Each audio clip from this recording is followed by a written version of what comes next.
할렐루야. 부활하신 주님을 찬양합니다. 십자가에 달리신 예수님께서 죽은 지 사흘 만에 다시 살아나셨습니다. 예수님께서 사망 권세를 깨뜨리시고 부활하셨습니다. 이제 부활하신 예수님께서 그 권능으로 우리를 다스리실 것입니다. 예수님의 부활 사건은 예수님의 생애와 예수님의 가르침이 진리였고 예수님 자신이 복음이었다는 사실을 확증하는 사건입니다. 그러므로 예수께서 가르치셨던 말씀이 진리라면 인류를 향한 예수님의 약속 역시도 진리고 그 약속은 우리 가운데서 이루어 주실 것입니다. 그러면 예수께서 인류를 향한 약속이 무엇입니까? 여러 가지가 있지만 중심적인 약속은 이런 겁니다. 누구든지 예수를 믿는 자마다 멸망치 않고 영생을 얻으리라고 약속하셨습니다. 믿으십니까? 예수를 믿는 자는 죽어도 살겠고 살아서 믿는 자는 영원히 죽지 아니하리라고 약속하셨습니다. 예수를 믿는 자는 더 풍성한 삶을 될 거라고 약속하셨습니다. 예수께서 선한 목자가 되어서 우리를 지켜주실 것이라고 약속하셨습니다. 우리의 기도에 좋은 것으로 응답해 주시겠다고 약속하셨습니다. 우리에게 생명의 떡과 포도주가 되어주겠다고 약속하셨습니다. 일용할 양식을 책임져 주시고 우리의 죄를 용서해 주시겠다고 약속하셨습니다. 그리고 하나님 나라의 샬롬을 약속해 주셨습니다. 이 부활을 믿는 자에게는 예수 그리스도가 약속하신 약속이 우리의 삶 가운데서 구체적으로 실현되어져 갈 줄로 믿습니다. 그래서 예수 그리스도의 부활이 복음이고 기쁨의 소식입니다. 부활 사건은 또한 십자가의 길이 최후의 승리를 하는 길임을 보여주는 사건입니다. 하나님의 구원은 십자가를 통해서 세상의 강함을 포기하고 십자가를 지는 삶, 세상의 강함을 의지하지 않고 나의 연약함을 수용하고 타인의 연약함까지도 짊어지는 삶, 이들을 통해서 실현된다는 것을 보여준 사건이에요. 그 사건의 모범이 바로 예수 그리스도이십니다. 그래서 부활의 소망을 가진 사람은 십자가를 질 수 있는 능력을 갖게 됩니다. 다시 말해서 현재의 고난을 극복할 수 있는 힘을 갖게 된다는 것입니다. 부활의 소망이 있는 사람은 넘어져도 다시 일어설 수가 있고 실패조차도 승리를 위한 디딤돌로 사용할 수 있기 때문에 그렇습니다. 그러므로 부활하신 예수 그리스도야말로 우리의 궁극적 희망입니다. 또한 예수님의 부활은 죽음이 끝이 아니라는 것을 보여줍니다. 죽음 너머의 세계가 있음을 말해주고 있습니다. 이 땅의 삶은 우리가 잘 살고 떠나야 될 것임을 보여주고 있습니다. 그러면 죽음 너머의 삶, 하나님의 나라의 삶을 결정하는 것이 뭐냐? 바로 우리의 믿음입니다. 이 땅에서 우리가 어떤 믿음을 갖고 우리의 인생을 살아가고 그 인생을 마무리하느냐에 따라서 죽음 너머의 삶이 결정될 것입니다. 그 땅에 살아가면서 예수 믿는 것이 아주 중요합니다. 그것도 잘 믿어야 됩니다. 본문으로 돌아오면 예수님께서 오후 3시에 돌아가셨는데 이제 유대인들은 해가 저물기 시작하면 그때부터 날이 바뀌어요. 안식일이 시작이 됩니다. 예수님이 돌아가신 시간이 요즘 시간으로 따지면 금요일 한 3시쯤 됩니다. 해가 저물기 시작하면 안식일이 시작됩니다. 요즘은 시간이 결정되어 있지 않습니다. 날이 어두우면 그냥 안식일이니까요. 그 전에 예수님의 시신을 처리해야 됐습니다.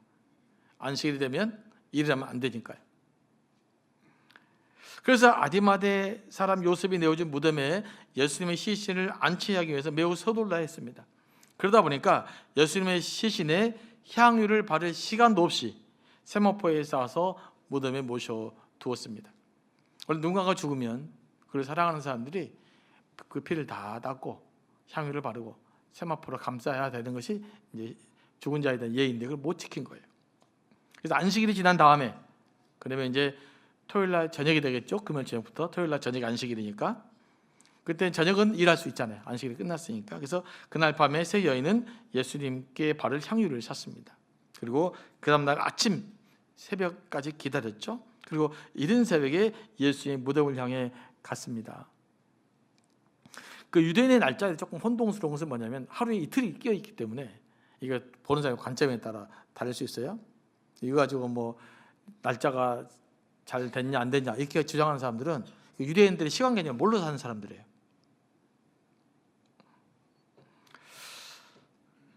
예수님을 찾아간 세 여인들은 막달라 마리아와 야고보 어머니 마리아와 살로메였습니다. 무덤을 향해 가는 길에 이 여인들은 걱정스러운 마음으로 서로에게 말했습니다. 누가 우리를 위해 무덤 입구에 있는 돌을 치워줄까? 예수님의 무덤은 돌로 막혀져 있었기 때문에 그렇습니다. 그러니까 이 세 여인들이 물은 돌을 구를 수가 없었어요. 그런 걱정어린 마음으로 막상 예수님의 무덤에 도착해 보니 이미 무덤이 열려 있었습니다. 그때부터 뭔가 좀 당황스럽죠. 뭔가 두려움과 염려함으로 무덤 안에 들어가 보니 흰옷을 입은 청년이 앉아 있었습니다. 천사가 흰옷을 입은 청년이 나타난 거죠. 그 모습을 본 여인들은 깜짝 놀랐어요. 사실 예수님의 시신이 있는 줄 알았는데 갑자기 누군가 살아있어요. 얼마나 놀라겠어요. 여러분 그런 경우 많지 않아요? 어둑어둑한 밤에 길에 가다가 제일 무서운 게 뭐예요? 사람이 제일 무서워요. 확 나타나면 제일 무섭습니다. 무덤보다 더 무서운 건 사람이에요. 그러니까 이제 이 여인들이 그런 마음으로 깜짝 놀랐다고 볼 수가 있어요. 그 청년 세 여인을 진정시키고 말합니다. 놀라지 말라. 너희가 십자가에 못 박힌 예수, 나사렛 예수를 찾는구나. 그가 살아나셨고 여기에 계시지 아니하니라. 보라, 그를 두었던 곳이라. 가서 그의 제자들과 베드로에게 이르기를 예수님께서 너희보다 먼저 갈릴리로 가시나니 전에 너희에게 말씀하신 대로 너희가 거기서 배우리라. 이 말씀을 전해 달라는 거였습니다. 이 소식을 들은 여자들은 몹시 놀라고 떨면서 무덤에 나와 도망갔습니다. 무서워서 다른 사람들에게 아무 말도 할 수 없었습니다. 예수님의 시신이 없었다는 충격 때문에 또 천사의 말이 들리지도 않았을 것이고 갑작스럽게 등장한 천사에 놀라서 그 말에 집중할 수도 없었을 것이고 또 예수님 부활을 전혀 기대하지 않았기 때문에 이 소식을 듣지 못했을 것입니다. 어쨌든 이 세 명의 여인들은 예수께서 부활하셨다는 말을 듣고도 믿지 못했다라는 것입니다. 얼마 후에 예수께서 막달라 마리아에게 나타났습니다. 부활하신 후에 맨 처음 당신의 모습을 드러내 보인 사람이 바로 막달라 마리아입니다. 마리아는 예수님을 만나고 나서야 부활하신 예수님을 믿게 된 겁니다. 예수님을 만나고 보니 이분이 사실인 거죠. 그래서 이제 그 두려움을 극복한 마리아가 천사가 말한 대로 제자를 찾아갔습니다. 마리아가 제자들 찾아갔을 때 제자들은 어떤 상태였습니까? 그들은 슬퍼하고 울고 있었습니다. 십자가에 달리신 예수님의 죽음은 제자들에게 슬픈 사건이었습니다. 십자가의 죽음 자체는 슬픔이고 패배와 절망의 사건이기 때문에 그들은 슬퍼할 수밖에 없었습니다. 예수께서 부활하셨지만 그들은 아직 부활의 소식을 듣지 못했습니다. 그래서 그들의 슬픔은 끝나지 않았습니다. 아직 부활하신 예수님을 만나지 못했기 때문에 부활 없는 십자가의 죽음 그 자체는 복음의 소식이 아니었던 것입니다. 그저 실패했던 하나의 뉴스에 불과했던 것이죠. 그러니 그들은 절망할 수밖에 없었던 것입니다. 슬픔에 빠지는 제자들 찾아가서 막달라 마리아가 말합니다. 예수께서 살아나셨다고. 그러면서 자신이 경험한 것을 모두 이야기했을 것입니다. 무덤에 찾아가서 천사를 만난 이야기, 천사가 제자들에게 전해달라고 지시했던 이야기, 너무나 무섭고 두려워서 무덤에서 도망치다가 아무 말도 못한 이야기, 예수님을 다시 만난 이야기들, 그렇게 제자들 찾아올 수밖에 없었던 이야기들 다 했을 거예요. 다 이야기하지 않았겠어요? 그런데 제자들은 그 이야기를 듣고도 말씀을 어떻게 됐어요? 믿지 못했다라는 거예요. 예수께서 제자들에게 예루살렘에서 고난받고 죽었다가 사흘 만에 부활하실 거라고 여러 번 말씀했음에도 불구하고 그들은 마리아의 말을 믿지 못했습니다. 왜냐하면 예수님이 십자가에 무기력하게 죽자 예수님에 대한 기대가 완전히 무너졌기 때문에 그래요. 또 제자들은 예수님의 잔당이잖아요. 그런데 예수님이 정치범으로 죽었잖아요. 그러면 다 이제 같은 공범으로서 그들도 문제가 생길 수 있었어요. 저 같아도 완전히 패닉 상태에 빠졌을 것 같아요. 왜냐하면 제자들 예수님을 따르기 어떻게 했어요? 자기의 모든 것들을 버리고 자기 인생 전체를 예수께 바친 거거든요. 3년 만에 죽으려고 예수님을 따라 나선 건 아니겠잖아요.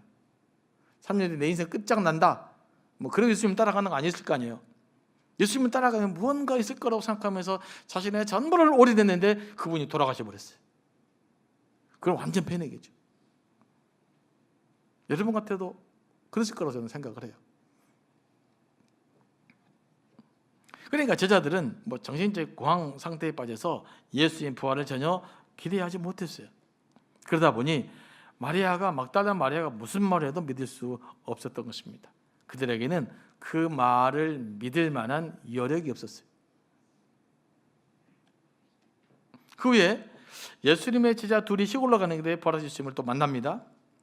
그 이야기를 제자들이 또 다시 하게 되죠. 그때도 제자들은 예수님 부활을 믿지 못했습니다.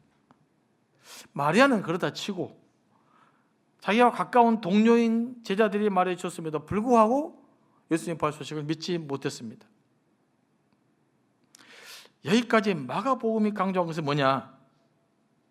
예수님의 제자들도 예수님 부활을 쉽게 믿지 못했다는 것을 보여주고 있어요. 예수님을 그토록 사랑했던 마리아도 예수님 부활을 쉽게 믿지 못했다라는 것을 이야기하고 있습니다. 성경이 우리에게 액면적으로 말해주는 것은 부활 사건은 누구나 쉽게 믿을 수 있는 사건이 아니다라는 거예요. 예수님의 제자도 못 믿었다니까요. 가장 가까이 예수님께 향유를 부었던 그 여인도 예수님 부활 소식을 믿고 못 믿었어요.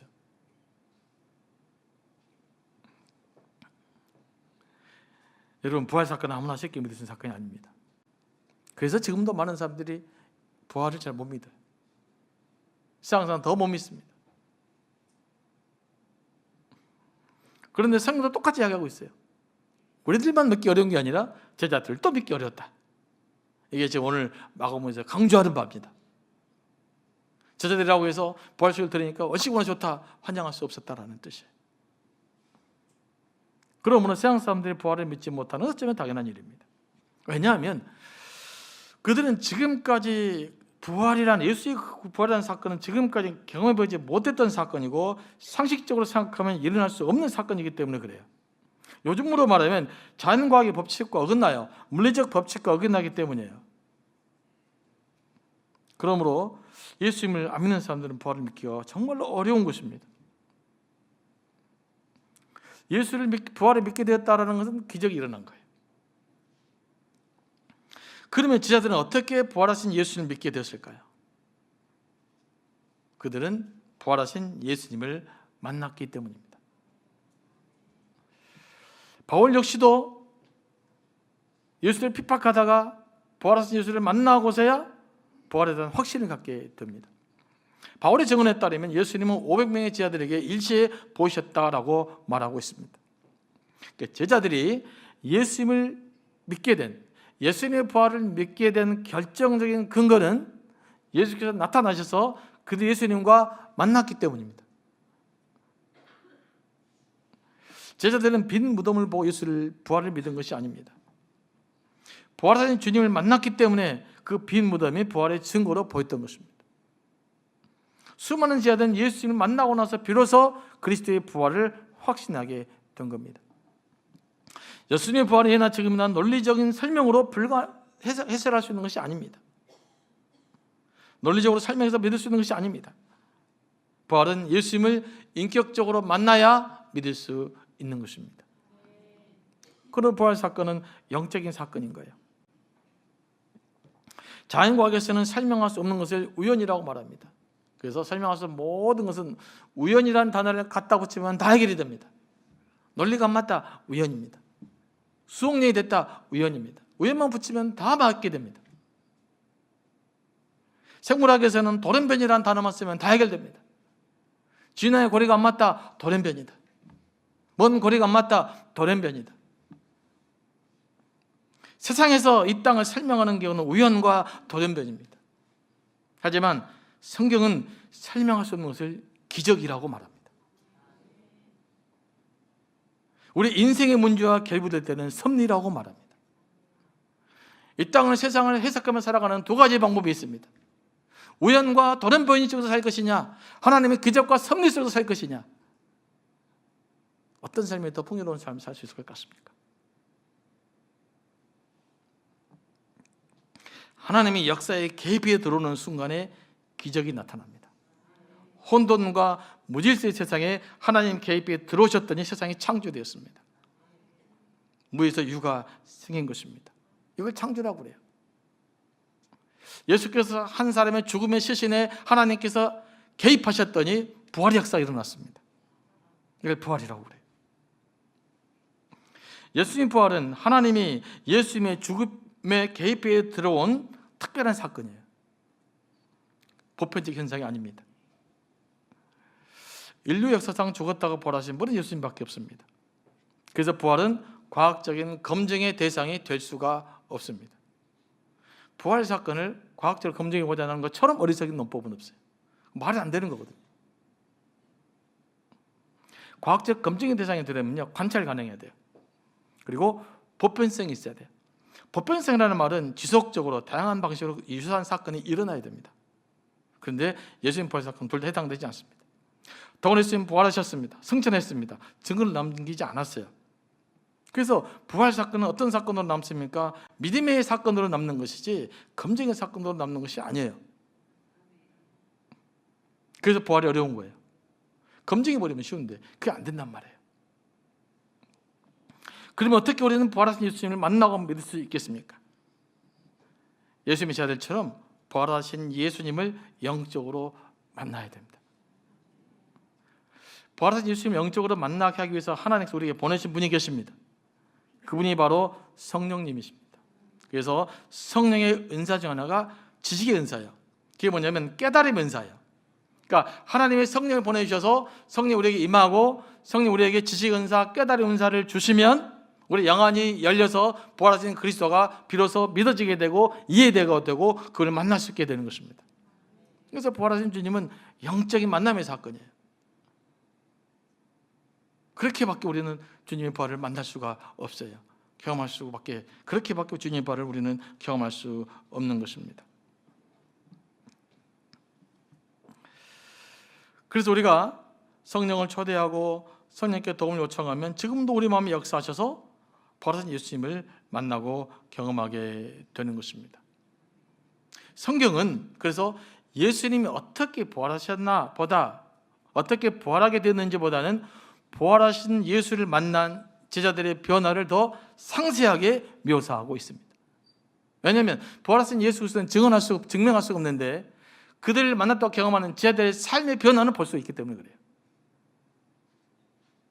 그러면 제자들은 부활하신 예수를 만났다고 주장하는 제자들은 어떻게 변화됐습니까?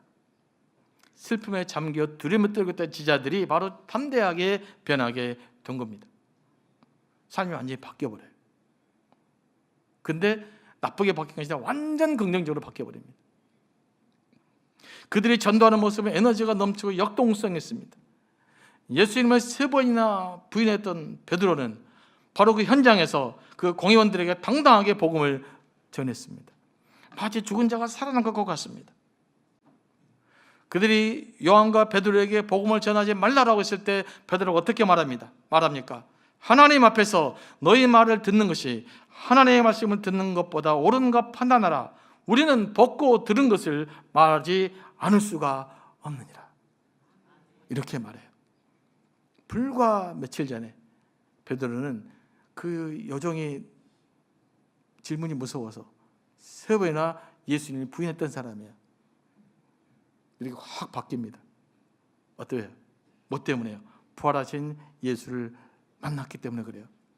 베드로는 영적으로 만났지만 실적 삶은 이렇게 변화된 겁니다. 예수 믿는 자를 잡으러 다니는 바울은 예수를 믿고 나서 부활하신 주님을 자기의 목숨을 다해 전파했습니다. 그러면서 말합니다. 자신의 모든 학식과 명예를 배설물로 여긴다라고 말합니다. 그럴 정도로 세상을 초월했습니다. 그리고 복음에 목숨을 걸 정도로 열정적인 삶을 살아냈습니다. 무엇이 그들에게 담대하게, 그들에게 열정적으로 세상을 초월할 수 있도록 만들었을까요? 부활하신 예수 그리스도를 만났기 때문입니다. 인간은 진짜 하나님을 만나기 전까지는 이기성을 극복할 수 없어요. 우리가 인간의 이기적인 모습을 극복할 수 유일한 길은 부활하신 예수 그리스도를 만날 때 가능해지는 거예요. 진짜 소망이 있을 때 이 땅을 상대적인 것을 극복해낼 수 있는 것입니다. 부활의 소망을 믿는 사람들에게는 놀라운 에너지가 생깁니다. 오늘도 부활하신 예수님은 우리를 이렇게 변화시켜 가시기를 원하십니다. 부활하신 예수를 믿는 자들에게는 능력이 나타날 것입니다. 진정으로 믿고 받아들이고 깨달아지고 부활의 소망에 확신이 생기면 여러분도 베드로처럼 바울처럼 예수님의 제자들처럼 담대한 사람으로 변하게 될 것입니다. 이때 어떻게 살아야 가장 잘 살 수 있을까요? 두려움 없이 담대하게 살 수 있는 삶, 거기 안에 진짜 행복도 있지 않을까요? 내가 날마다 두려워요, 날마다 무서워요, 재미를 조금 추구해요. 그런 사람이 진짜 행복을 누릴 수 있겠습니까? 아니면 지금도 내놓을지라도 담대하게 살아나가는 사람, 그 안에서 진짜 행복이 있을까요? 바른 주님 만나면 그 일이 우리 가운데 일어날 줄로 믿습니다. 여러분, 삶의 열정을 해보고 싶습니까? 삶의 소망을 갖고 싶습니까? 삶을 위한 목적을 해보고 싶습니까? 부활하신 주님을 구주로 믿고 마음 중심으로 영접하시기 바랍니다. 그래서 성령 하나님께 기도하면 좋겠어요. 성령님, 내 눈을 열어서 부활하신 주님을 보게 하시고 부활을 경험하게 하시고 부활을 살게 하여 주옵소서. 다 같이 기도하며 나가겠습니다.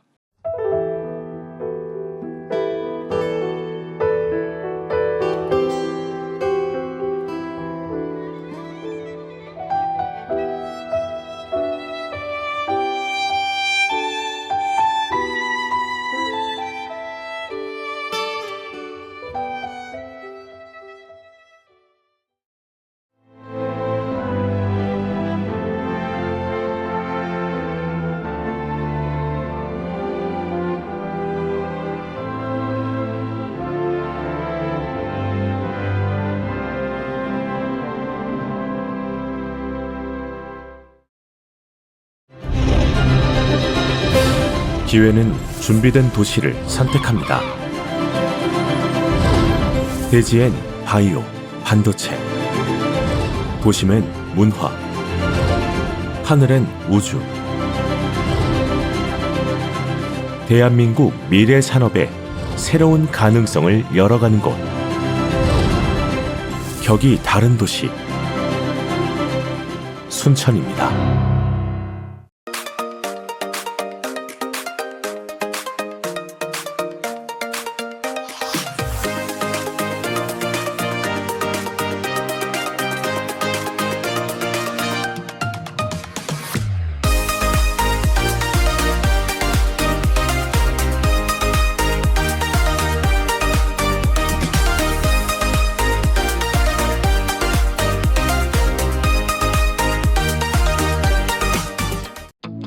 다양한 봄 향기가 부러웁니다. 맛있는 차가 어떤 거냐면 말이지, 안개가 가득한 산속에서 정성으로 길러냈다는 사실. 다양한 봄 향기가 가득한 보성 다양 대축제로 여러분들을 초대합니다. 보성 다양대 축제